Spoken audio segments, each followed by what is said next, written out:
চলে এসেছি আবার রান্নামণির সন্ধ্যাবেলার আসরে। আজ বানাবো ফুলকপির টিকিয়া। নিয়ে নিয়েছি 250 ছোলার ডাল, এক রাত ভিজিয়ে রেখেছি, ফুলে গেছে দেখুন।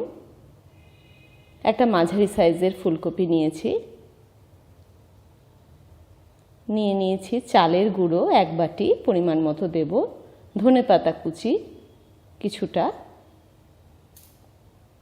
নিয়ে নিয়েছি 10টা রসুন কোয়া, কাঁচা লঙ্কা এবং কারি পাতা, এছাড়া সর্ষের তেল এবং 2 চা চামচ জিরে গুঁড়ো।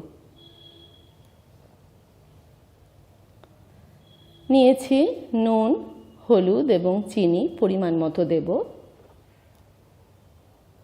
গোলমরিচ 1 চামচ গোটা গোলমরিচ নিয়ে নিয়েছি। আদা বেটে রেখেছি অনেকটাই, পরিমাণ মতো নেব।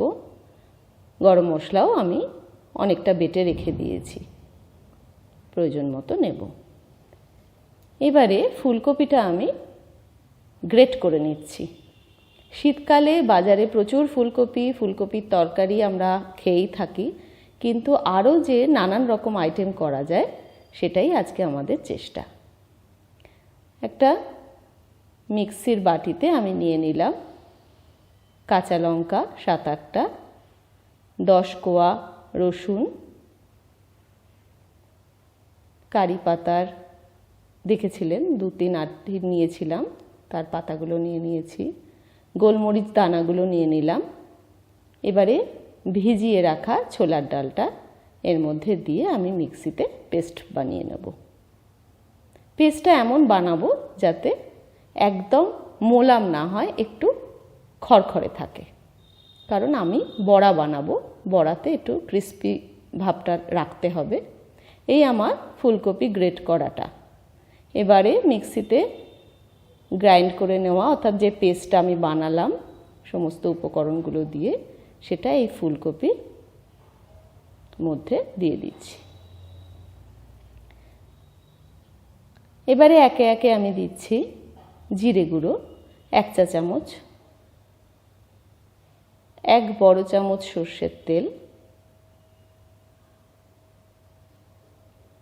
চিনি 2 চামচ, নুন 1.5 চামচ, হলুদ 1/2 চা চামচ, 1 বড় চামচ আদা বাটা,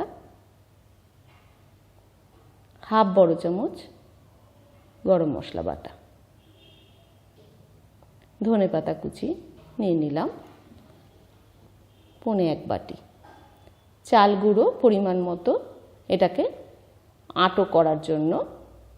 চাল গুঁড়ো দিয়ে বড়া ভাজলে খুব ক্রিস্পি হয়, সেই জন্য চালের গুঁড়োটা নিলাম। এবার আমি ভালো করে সমস্ত মিশ্রণটা মেখে নেব।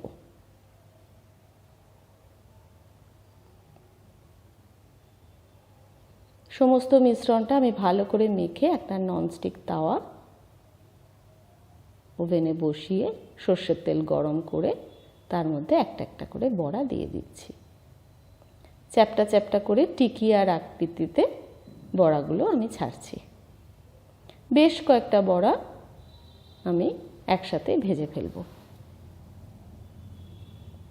সন্ধেবেলায়, শীতের সন্ধ্যায় স্পেশালি গরম গরম বড়া চায়ের সাথে খাওয়ার জন্য আজ আমাদের রান্নামণির যৌথ পরিবারে ফুলকপির টিকিয়ার প্রয়াস চলছে।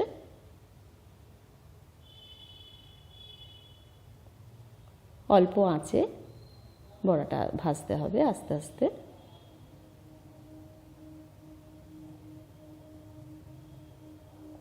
এক পিঠ ভাজা হয়ে গেছে, এবার আমি উল্টে দিচ্ছি আর এক পিঠ। লো আর মিডিয়ামের মাঝে রেখে আমি ভাজছি। তাপটা আমাকে নিজের আন্দাজেই কন্ট্রোল করতে হবে, বড়াগুলো যাতে ভিতরটা কাঁচা না থাকে, পুরো ভাজাও হয়ে যায়, আবার একটা কুড়মুড়ে স্বাদও হয়, আবার পুড়ে না যায় সেদিকেও লক্ষ্য রাখতে হবে।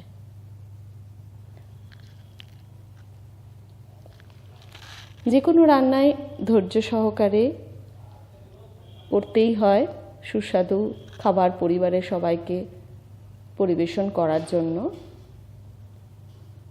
আমরাও সেই চেষ্টাই করি আমাদের দর্শকরা যাতে আমাদের পরিবারের রান্না দেখে যদি তাদের ভালো লাগে তারাও উৎসাহিত হয়ে নিজেরা বাড়িতে সেটা তাদের পরিবারের লোকজনদের খাওয়াবে। দেখুন বড়াগুলো বেশ ভাজা ভাজা হয়ে গেছে। এইবার আমি একটা লট তুলে নিয়ে আবার পরের লট ছাড়ব। এবারে প্লেটে সাজিয়ে টমেটো সস দিয়ে সবাইকে পরিবেশন করার পালা। দর্শক বন্ধুরা, আপনারাও খেয়ে দেখবেন, নিশ্চয়ই ভালো লাগবে ফুলকপির একটা নতুন রেসিপি। ভালো লাগলে লাইক, শেয়ার, সাবস্ক্রাইব করবেন, কমেন্ট করে আমাদের উৎসাহ দেবেন। ভালো থাকবেন, ধন্যবাদ।